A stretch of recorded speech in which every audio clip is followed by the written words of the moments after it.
Здравейте, приятели, и добре дошли на пореден епизод от сериите Интервю с последовател. Днес на гости ми е Таню Сотиров, който е принципал консултант Business Intelligence в IT сферата. С Таню вече се познаваме от 4 години и съм изключително радостен, че прие поканата ми да участва днес в това интервю. Таню, дали можеш да разкажеш малко повече за себе си и за твоя път, къде се намираш днес и може би как стигна до там? Здрасти, момче. Благодаря за поканата и здравейте на всички. Да разкажа за себе си. То е доста интересно, защото съм минал през доста неща през живота и сега в последно се подвизавам като принципал консултант в една голяма компания в България, IT компания, която се занимава с аутсорсинг на кадри. Така че работата, която върша, е доста динамична. В един проект съм аналист, в друг съм integration, трети занимавам с данни, BI правя. Доста комплексно е. Не мога да се огранича с една дума точно какво се прави, но всичко, което се случва с дейта, аз съм в него. Към момента още не съм покрил частта с machine learning или някакви AI. Ползвам го всеки ден, разбира се, но не го правя. Нали? Не е в част от моята работа. И така, но ако да кажа през какво съм минал и как е започнал, като цяло съм учил в университета авиация и авиационни технологии, в техническия. Нищо общо това, което правя.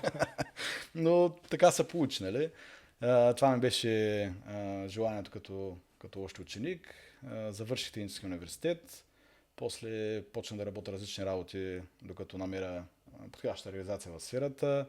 Бил съм търговски представител, бил съм като студент в строителството, много неща съм минал. И после започнах да работя в Lufthansa като механик, което беше много яко. Запознах с много готини хора там, пътувахме доста, но в един момент, когато пред мен дойде нещата, че мисля да правя семейство, имам жена ми, от тогава бяхме доста време заедно и мислихме вече за семейство, реших, че това пътуване и тия работи не са за мене. А пък и не беше чак толкова добре платено, ако не пътуваш. Okay. Един мой добър приятел ми подаде ръка тогава и ми даде шанс да се реализирам в една IT компания, една израелска компания, която търсиха джуниор човек. И идеята била да съм мотивиран. Тогава трябваше да карам един курс за програмисти в тогавашното Телерик Академи. Изкарах 2-3 модула там, не можа да завърша цялото, защото по работа ме пращаха, аз продължах с работа тогава, нали? По работа ме пращаха в различни страни в командировки, не мога да се явявам на изпити, така че изкарах 2 модула с изпити, с всичко, продължих да си го карам паралелно за мен си просто, за мое си желание. И така в един момент ми каза, че има възможност да ме вземе, влязах в тази сфера, първите... Шегата беше, че винаги съм го базикал, вие IT-та нищо не правите, нали? Това беше постоянно, нали? Викам, братле, ти нищо не правиш, нали? Това беше... И до ден сме се базикали, ми го натяква, нали? Повтаряме го, като стане някоя дума. Но истината беше, че като почнах първите месец-два бях толкова гръмнал, че даже не помня как се прибирах до вкъщи. Офиса беше в Мол Сердика, аз живеех тогава в Дружба и този път, който съм пътувал с колата по Цариградско и това, почти никой път не помня какво се е случило по време на път. Всичко беше мъгла. И да, много беше тегаво. И тогава, 2017 година, ми се случиха супер много неща. Смених сферата, оженихме се, роди ми се първото дете, купихме си ново жилище, обзаведихме го, нанесахме се. Всичко в 2017 е така, пуф. И беше голям бум, но пък в професионално развитие знаех, че това е моето. Но аз толкова се вглъбих в нещата, защото ма кефиш просто. Хареса ми да работя с данни, да работя с някакви числа, да следя някакви патърни и това ме грабна много. И така, и последствие той отиде в друга компания, същият опич. Отиде в друга компания и там ме дръпна и сега сме си колеги, вече стана 5 години сигурно в тази компания новата. И работим по различни проекти. Ту сме заедно, ту сме отделно. Сега в момента да работим заедно за един клиент и всичко е ток. Много яко. Много интересна история. Между другото, аз самия някои неща, които ми споделяш, създавам, че не съм ги знал за тебе. Например, този период, когато си бил в авиацията, нали, за кратко като механик, което също е доста интересно. Не знаех, че се занимавал с това. Беше много интересен човек. Не беше лека работа, защото ти механик, аз бях по структурата на самолета и буквално го разглобяваш. Самолета идва и ти му разглобяваш всичките ламанирини, деца вика. И го правиш наново, да. И беше доста интересно. Много хубави моменти сме имали там. Работата много ми харесваше, много хубави приятели. До ден днешен приятели от там, които се виждаме постоянно. И така. Супер, много Живота интересно. е шарен. Исках само да те попитам, просто защото твоя път е доста пъстър и бих казал от хората, които са ми гостували до сега, доста различен от хората, които до сега са участвали в подкаста. Има ли нещо, което виждаш като паралел между твоята работа и това, което занимаваш днес с инвестирането в глобални компании, в акции на глобални компании? Виждаш ли някакви така пресечни точки? Сега в момента, примерно, аз работя за една компания, която е в Green Energy. Те се занимават с всяка възобновяема енергия. Като почнеш от соларни, ветрогенератори, хидропаркови, батерии и така нататък. Всичкото, което е това, те го правят. И те се занимават от всичко от строението на парка до продаването на енергията. Та, виждам, че това нещо е много тренди, нали, ако мога да използвам тази модерна дума. Това всичко, което е тренди, то се вижда и знаеш, че това нещо е нещо, което може би си струва да инвестираш, ако мога да го кажа по този начин. Друго, преди време, точно по време на COVID, когато беше, работих за една компания, която се занимава, как да го кажа, те са Management Service Provider. Те осигуряват мониторинг на големите компании, на всичките им компютри, софтуери и така нататък. И осигуряват дали някои не го хакват, дали има всички антивирусни инсталирани, дали апгрейднати програмите до последната версия, която е най-защитената, какви са активности и подобни. И по време на COVID това нещо избухна супер много. Защото не знаеш, че по време на COVID всички бяха home office, всички работят от къщи. И сигурността, която компанията гарантира в работното място в офиса, вече няма. Ти си от къщи. И те правиха ремонт, много промениха нещата и бяха супер наложени на пазара. Те в този момент доста скочиха. Има някакви пресечни точки, да. Не съм се замислял на това нещо, но има. Супер. А смяташ ли, че всичко, през което си преминал до сега, пак защото нали, имаш доста комплексен път, бих казал, как смяташ, че твоят работен опит до сега влияе на подхода ти към инвестирането, когато правиш инвестиция в живота си? Смяташ ли, че има нещо конкретно, което ти влияе, например, всичко, което си изживял? Ами, може би да. Има до този момент, защото минавайки през този път, аз съм минал през различни неща, които са били и лесни, и трудни и така нататък. И с две думи знам как се варят пари. Парите не са толкова лесно да ги извадиш, просто да ги инвестираш нещо и да не знаеш какво ще стане. Винаги съм подхождал с начин, по който да проуча първо какво се случва нещата. Това, което ме движи мене като инвестирам, е било да инвестирам в нещо, което си струва. Про някаква компания, която знам, че прави нещо смислено. Пак ще спомена COVID тогава правиха ваксини. И това беше компаниите, които разработват лекарства и тем подобни. Това беше нещо, което смятах, че се случва. То си ми е малко неуспешна инвестиция на мене, но вярвам, че се случва в бъдещето, защото докато не продадеш, не си загубил. Нали така? Има една компания, която се занимава с създаването на електрически автомобили. И те са, според мен, доста иновативни и са доста сериозен играч на пазара. Правят много конкурентни продукти, иновативни неща. По някакви изчисления на обстоятелствата, акциите им се сринаха. И в момента са на ниско ниво, но вярвам, че ще се случат нещата и продължавам да се държа позициите. И от време на време, като дипне, купуваме дипа, ама сега динамично е. Но това, което съм се убедил през времето, ако мога да кажа някакъв съвет за мене си, повечето неща, които съм инвестирал, съм ги инвестирал, както казах, по това, което аз виждам и знам, че си струва. И имам успехи в лично мое инвестиране. Обаче това, което съм разбрал като истина е, че това е много ангажиращ процес. Значи да инвестираш, да се занимаваш с инвестиции. Аз основно инвестирам в акции, не съм споменал, не го споменах, но акциите са това, което инвестирам. Трябва много да следиш пазарите. Трябва много да знаеш за какво става, да знаеш какво да прочетеш, как да го прочетеш, как да го интерпретираш. И пак не винаги това е това, което се случва. Има други фактори, които влияят, странични. Винаги може да удари една война, винаги може да удари един COVID и обърка цялата схема. Или пък някой високопоставен политик на световно ниво каже някой нещо в ефир и всичко тръгва в друга посока. Моята истина е, че следвам тебе и това ми решение ми е най-успешното.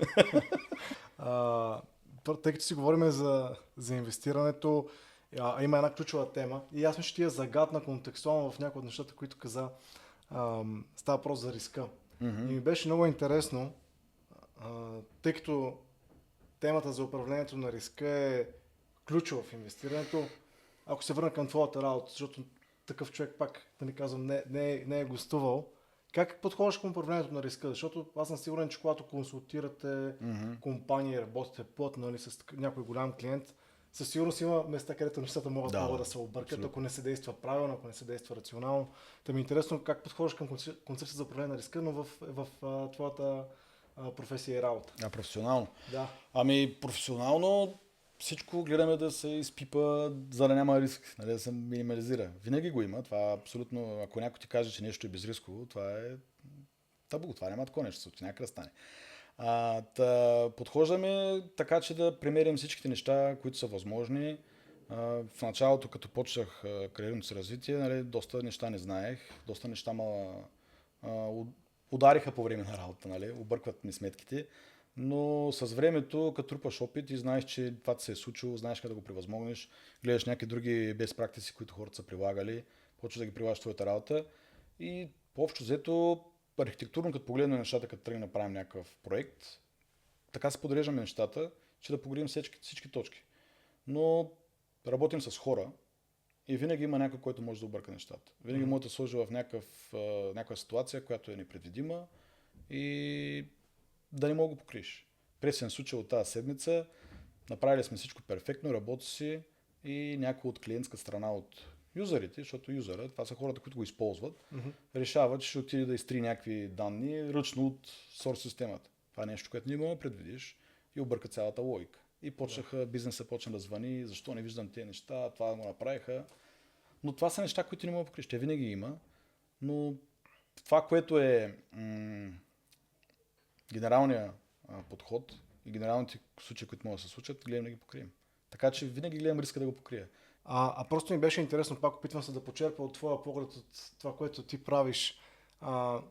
В сферата на инвестирането е изключително важно, нали, понякога да можем да виждаме някакви нови възможности. Дори на пръв поглед те да не изглеждат странни или все още така неизорани или каквото искаш може да използваш като термин, но в твоята област как успяваш ти на време така да се ориентираш, окей, има някакви нови тенденции, които се случват и мен ми изглежда като, че това е тук и това се развива и това със сигурност трябва да се опитваме да влизаме повече в него.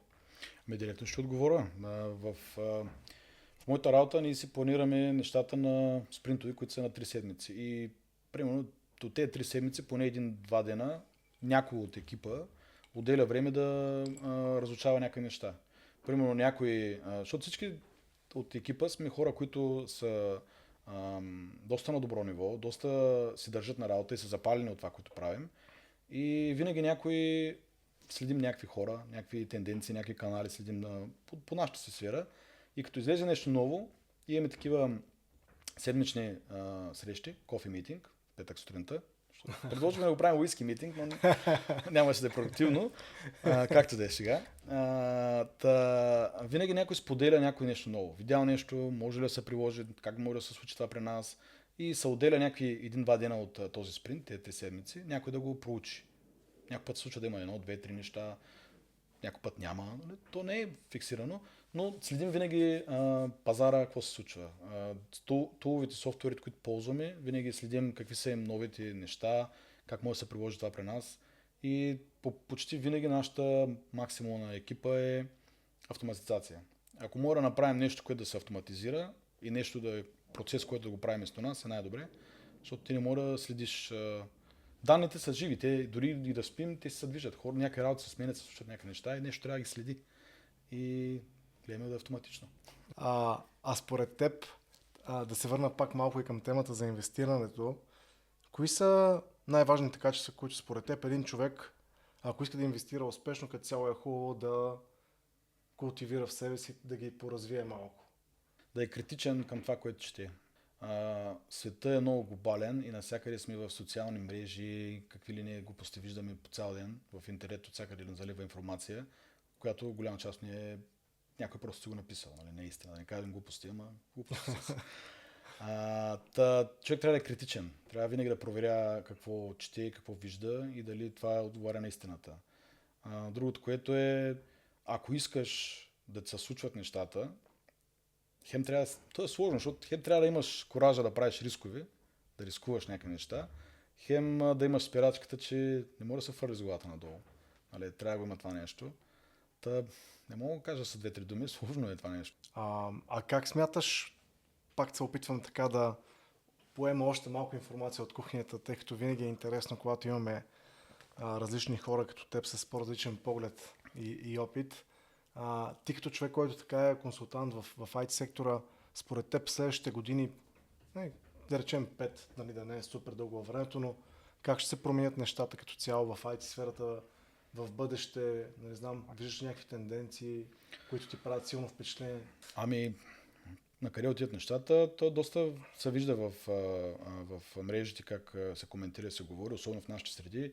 AI настъпва сериозно в нашата среда и доста от тези позиции, които са по-ниско квалифицираните, ще бъдат покрити от AI.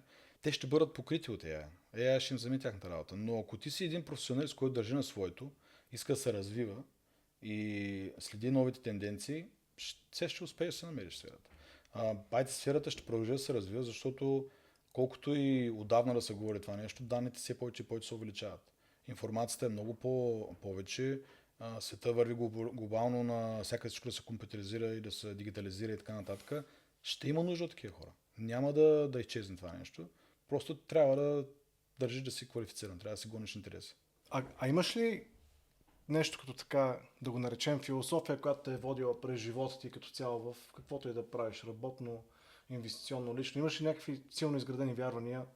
Нека да го наречем философия, която те е водила. Имаш ли нещо в този аспект? Моята философия е да съм си верен на себе си и да съм честен с хората. Това ми е.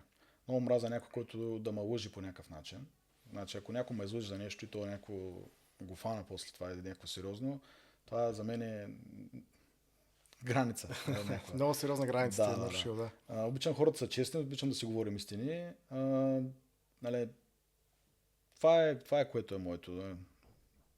И другото, което е, гледам се заобграждам с хора, които държа на тях, които са истински и се държа на приятели, на семейство. Това, което гледам да им е важно около мене. Ако можеш ли да дадеш пример, разбира се, ако ти е окей, за хората, които гледат това видео, кое според теб е най-доброто решение, което си взел в живота си, което някак си след него си казал, да, това наистина беше много добре, че го направих точно по този начин и го последвах, нали, това нещо? Аз си го споменах и в началото. Това, че направих промяна в кариерното си развитие в сферата, това е едно от най-добрите решения, които съм взимал.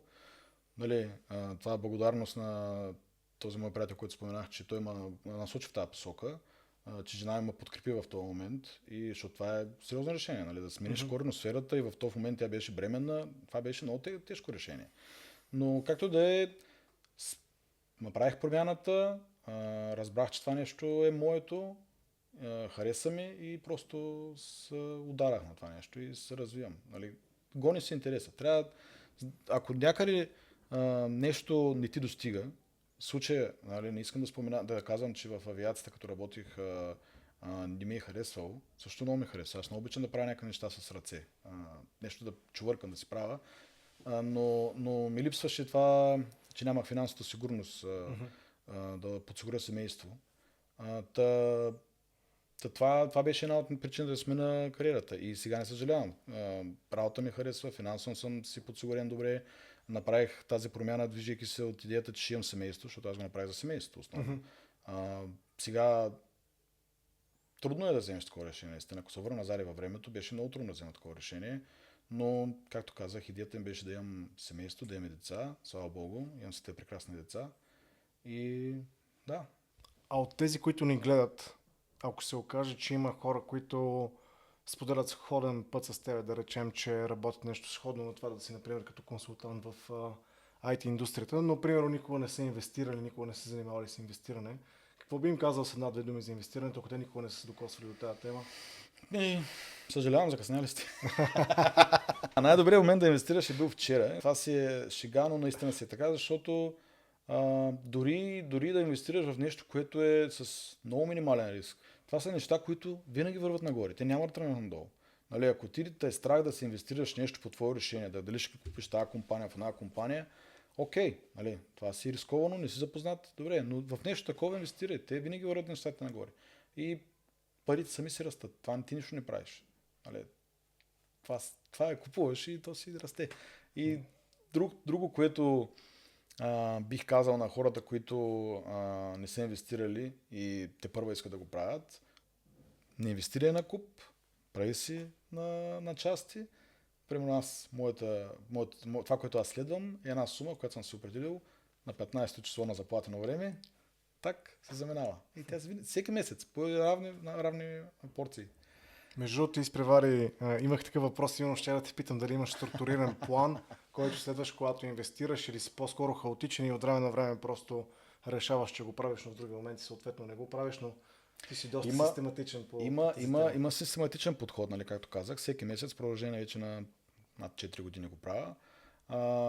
И си заследвам това, нямам пропуск. Всъщност случило се да имам пропуск, поради една или друга причина нещо пропускам, на следващия месец компенсирам. Но има го и спонтанността, примерно като нещо се случи, някой компания нещо избухне в сферата, види се, че се развива добре и нещата върват на добре, съм инвестирал и странично. Или пък, примерно, ако се струпат някакви пари, които са ми спестени,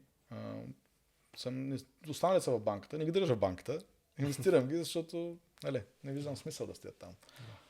А кой е най-големият, може би, плюс, който виждаш ти и може би най-големият минус, тъй като и двете неща ги има все пак за инвестирането в портфел в акции?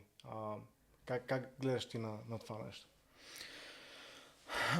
Това ми е една от причините да инвестирам в акции, защото за тези компании стоят хора. Някой работи там и се грижи тази компания да се развива. Както всеки един човек работи в някаква компания, било служител, било и негова компания, той гледа нещата да му върват. И аз съм на този принцип, че това нещо все някой се опитва да го развива. И както казах, аз гледам да е нещо, което виждам смисъл в него. Резултата от тази работа на тази компания да дава нещо, което да е полезно за хората. И да, това ми е едно от нещата, които ме движат в акциите.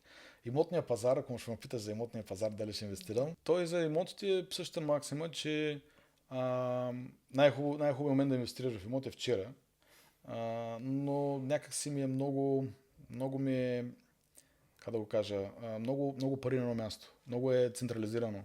И там инвестиции в имотите не става, например, на части да се инвестира всеки месец, както аз правя, или да вкараш някакви малки суми. Ти трябва да инвестираш много и скачаш дълбокото. Да. Ако стане, стане. Ако не стане, доста сериозно губиш.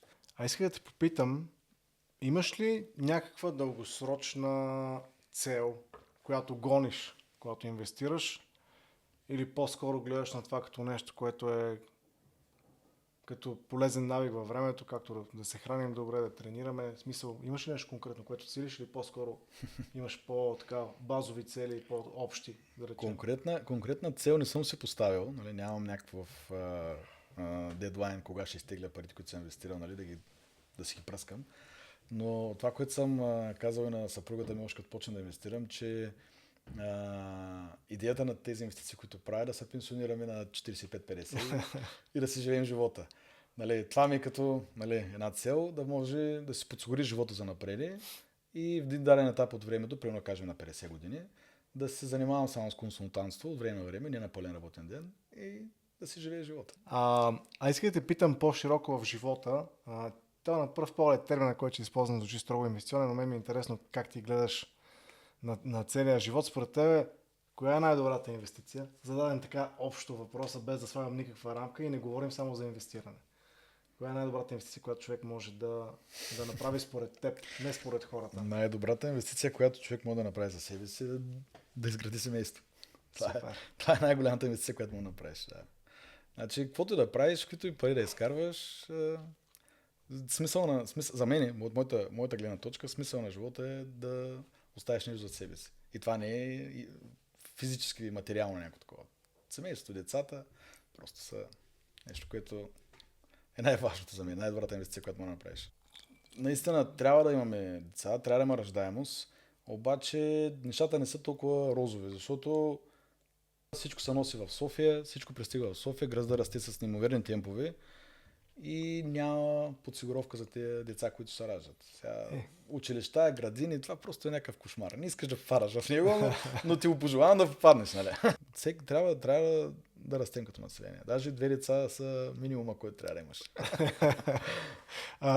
Добре, връщам те по една злободневна тема, тъй като може би, нали, все пак и темата на канала е свързана с инвестирането и с личните финанси. Има ли според тебе пък нещо, което един инвеститор никога не бива да прави? Просто е супер голяма грешка и е голямо не. Ами, едно от нещата е да не си първосигнален. Нали? Сега, в което да мен ми се набило в очите, че хората масово, като видят нещата да са в мейнстрима, да стават популярни. Нали, да не споменаваме много, но примерно биткоина стана популярен навсякъде, хората взеха масово да купуват. Даже хора, които кварталното магазинче или някакви такива хора, които никога не са мислили за финанси, почнаха да кажат купувам. Значи този момент, като аз го чуя, и означава, че спирам и чакаш, нали, то ще дири някакъв пик, ще падне надолу и в момента, който падне, тогава си влез пак. Защото хората ще почнат да се отказват, защото те се влияят от мейнстрима. Това е нещо, което не бих правил. Не бих бил първосигнален. Трябва да си, както казах и по-рано, трябва да си проверяваш източниците и стане ли нещо мега популярно, значи вече е момента малко да починиш, изчакаш момента, той ще дойде. Винаги шансове има. Винаги има шансове. Беше ми интересно също какво е твоето мнение за диверсификацията или казано, нали, на по-български език, разпределението на риска, нали, когато човек си разпределя риска. Как го виждаш ти? Ами да, в акциите инвестираш в различни компании, инвестирам в различни сфери, било то в транспорт, медицина, петроли, какво да му кажеш, във всичко може да инвестираш и разделяш портфолиото по начин, по който ако примерно стане някаква криза, че петрола нещо му промени цената брутално, да не те афектне много, нали? Ще афектне, някакви позиции твои ще бъдат надолу, но като цяло другата част от пазара от инвестициите ще го покрият. А какво е мнението ти за една още така може би злободневна тема за всички ни? Тя дори не е свързана конкретно с инвестирането, но е все пак и свързана с личните ни финанси. Как гледаш ти пък на кредитирането? Смяташ ли, че има ситуации, в които е супер добра идея като цяло човек да изтегли кредит? Смяташ ли, че има ситуации, в които е страшно глупава идея човек да се занимава с кредити? Моето мнение е, че когато ти трябва кредит, теглиш кредит, това е. Изобщо не се представям от този момент. Нали, това са пари, които ти ги взимаш сега за нещо, което ти е наложащо, решил си, преценил си рисковете, трябва ти в момента, теглиш кредита, взимаш го и тези пари, които ти си взимал днес, след, ако кажем за някакъв по-голям период, след 10 години тези пари, те ще струват много по-малко и ти си ги покрил много по-лесно, защото ти ги взимаш на момента, в който трябва. Ако трябва цял живот да ги събираш тези пари, животът ти е минал. Нали? Взимай ги сега на момента и после си го покриеш. Не, кредитът е окей за мен. Аз нямам никакъв проблем с това. Какво мислиш за... Има една тема, която според мен също е доста популярна, особено за хора, които идват от друг град в София или си прибират от чужбина, примерно в София, или заминават пък да живеят в друга държава, понякога разбира се и това. Как гледаш ти на покупката на имот спрямо наемането на имот? Има ли конкретни неща, които те карат да смяташ, че винаги покупката е по-добрия вариант или смяташ, че е баланс и има ситуации, в които пък наемането е по-добър вариант? Да. Ами това също зависи. В периода, в който аз купувах моето жилище, наемите, които се плащат спрямо ипотеката, вноска за ипотеката, която покриеш, бяха в полза на ипотеката. Нали, аз плащах по-малка ипотека, отколкото наем трябваше да се плаща. Среден наем тогава за пазара. А в момента, това, което аз съм виждал и което е моят поглед на нещата, наемите са доста ниски. Нали, пак го има това нещо, но претеглено много по-малко плащаш за наем, отколкото ще плащаш за имоти в момента, които вървят по пазара. Много цените са някакси малко дебалансирани. И другото, което купуването на имот в момента цел даване под наем е доста нерентабилно според моето поглед на нещата. от познати знам, които имат такива имоти, които отдават под наем, че отдаването под наем е доста витровито нещо. А, Наеми, които са от 6 до 9 месеца, година, после се тръгва наемателя, после правиш ремонти след това. Но винаги се случва, че задържат се около 9 месеца, година и поради една или друга причина човека бяга и търсиш нов. И ти влизаш пак в един цикъл и за мен това е доста ангажиращо. Доста ангажиращо и добавя към решението ми по-рано споменато. А имаш ли мнение, така една тема, която пак има касателство във връзка с инвестирането, но може би е и малко по-различна? Как гледаш ти на доброволното, допълнително пенсионно осигуряване, което е собствен избор? В смисъл, ти не си задължен да го правиш по нито един начин. Това е нещо, което правиш само ако прецениш, само ако искаш и го правиш по отделен договор, който си подписваш, разбира се.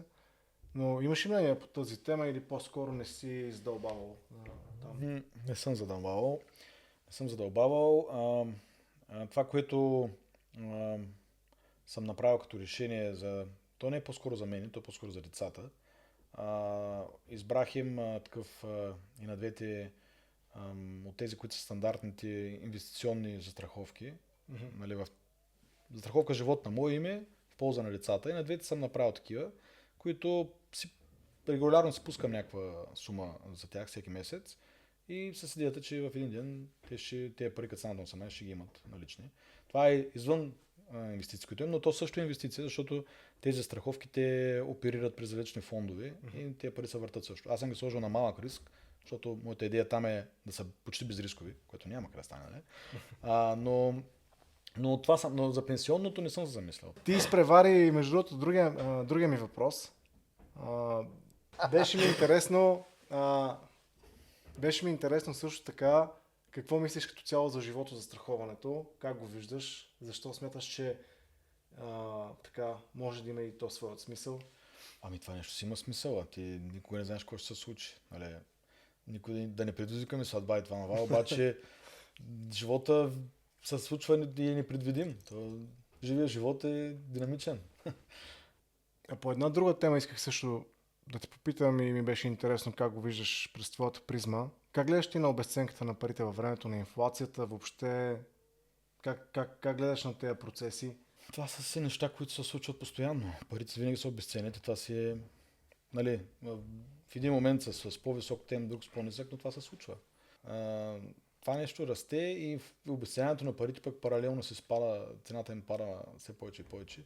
И според мен това са необратими процеси и трябва да сме свикнали с тях и да знаем. По една така доста, може би, оперативна тема, но според мен е също изключително важна. С жена ти правите ли си финансов бюджет във връзка с приходи и разходи? Имате ли си така детайлно съдене на тези неща или по-скоро малко по-голямата картина гледате? Да ти кажа честно, гледаме по-голямата картина. И човека, който пръска парите вкъщи съм аз. Жена ми, слава богу, е счетоводителка и тя е малко така резервирана с пръскането на суми, в каквото да било. И винаги претегля нещата. Аз съм този, който е с по-широките пръсти. И да, така е. Но пък другото, което е, сега я споменавам, както казах, тя е по-премерена в разходите, но когато изпоменах, че ще инвестирам, ще почна да купувам акции, да инвестирам в акции и така нататък, даже ме мотивира да го направя повече. Човек, по който познава финансите, веднага ми каза, давай. Нали, спестелива е, но точно в тази посока беше зелена светлина. Така че благодаря. Какво за теб са активите и пасивите? Пак ми е интересно най-вече твоята визия. Предполагам, че жената има много така свързана и с теорията, нали, на финансите и на счетоводството, но просто ми е интересно как гледаш ти на активите и пасивите. Какво за теб е актив? Какво за теб е пасив? Имаш ли си собствена концепция? Точно чиста концепция нямам, но най-големият актив, който ти може да имаш, си ти. Нали?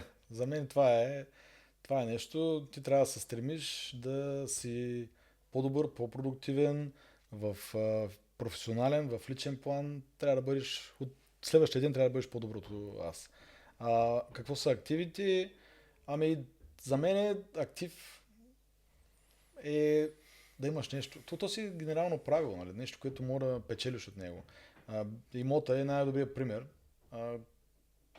Ти като го вземеш, дори сега да го вземеш, след 10 години той имот цената му е доста по-висока. Това е един актив, който винаги ще расте. И ти можеш да го дадеш под наем. Нали? Това пак ще даде някакви доходи. Но пример с моят личен живот, преди колко години? 7 години, когато взимахме имота, го взимахме за една сума, сега е почти тройно. Нали? Цената скача. Дори да не правиш нищо, той просто расте. Това е един голям пример за актив, въпреки че не повтарям, че не съм в тази посока да купувам имоти и да инвестирам в имоти, но това е доста сериозен актив. Пасиви, един голям пасив, който може да има един човек и който всеки има, е да си купи нова кола, защото това нещо просто винаги се обесценява. Значи, в момента, в който го вземеш, то е по-ефтино. Покараш ли го, вършиш работа, готино е, обаче има разходите. Но пък другото, което е, човек трябва да се огажда. Нали? Искаш нещо, постигнал си някакви резултати, имаш възможността, това да се угодиш. Да. И друг актив, който можеш да направиш, е това да се инвестираш в спомените. Нали, аз материалното не е чак толкова, колкото ме движи. Нали, говорим за финансиране, за инвестиции и така нататък, но повечето, което ме движи е това да имам добър живот, да имам семейството ми добър живот и да имаме добри спомени сме направили. Гледаме, винаги сме на почивки, да се ходим напред-назад, преживяване и така. И тъй като така вече доста въпроси ти зададох, мисля, че доста неща и пообсъдихме. Може би един последен въпрос бих си позволил да ти задам, ако позволиш. Ние обсъдихме много теми, но все пак смяташ ли, че има нещо, което може би е интересно, имаш като собствена визия или като концепция, но може би не го обсъдихме днес, не го коментирахме в рамките на разговора ни, което би искал да споделиш. Или пък би могло да е просто най-важното, което смяташ, че е важно за теб, като за край на епизода. Ами, нямам точно такова, нали, веднага на момента да ми излезе, но както го изпоменах и по-рано, инвестирай в себе си, инвестирай в семейството си и рано или късно нещата се случат. Нали, ако се грижи за себе си, ако проследиш някакви краткосрочни, дългосрочни цели и мотивиран си да направиш това нещо, ще се случи. Супер, супер. Много, много добре го каза и кратко и ясно. Благодаря ти много, Таня, че се съгласи да участваш в подкаста и в епизода. Ще се радвам и за напред, така ако правим и някаква по-различна рубрика, да имам възможност да те поканя. И за мен е просто наистина много готини и важни неща сподели днес. Надявам се и на хората да им хареса. Надявам се така да е било. Успех на всички в инвестирането. Чао, чао и до нови срещи. Чао, чао.